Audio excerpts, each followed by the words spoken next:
Hello, welcome back to my another mini vlog. সেই দিন চলে গিয়েছিলাম রূপসা দিদিদের বাড়ি, আর রূপসা দিদিদের বাড়ি আমাদের বাড়ির থেকে একদমই কাছে। সুতরাং 10 মিনিটের মধ্যে হাঁটি হাঁটি পা করতে করতে পৌঁছে গেলাম ওদের বাড়ি। ওদের বাড়িটা না পুরো সবুজে ঘেরা। ভেতরে গিয়েই দেখি ম্যাডাম এক গাদা কাজকর্ম নিয়ে বসেছেন। তোমার লেট লাইন আছে, তুমি এত দেরি করে আসছো কেন? তোমার লেট লাইন।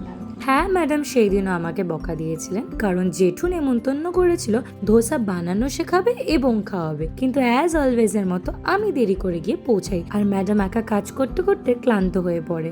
সত্যি ওরা দুজনে মিলে যতটা ইজিলি রান্নাটা করে দিল, ধোসা বানানো অত সহজ নয়। ম্যাম, আপনার অর্ডারটা চলে এসেছে। দেখতে যতটা সুন্দর হয়েছিল, খেতেও কিন্তু হয়েছিল দুর্দান্ত। এরপর দিদিমণির পাঠশালা পর্ব শুরু হলে রান্নাঘরের দায়িত্ব আসে আমার উপরে।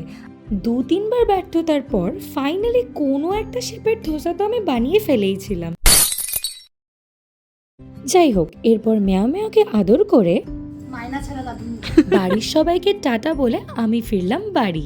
তবে আজ চলি, দেখা হচ্ছে খুব তাড়াতাড়ি। টাটা।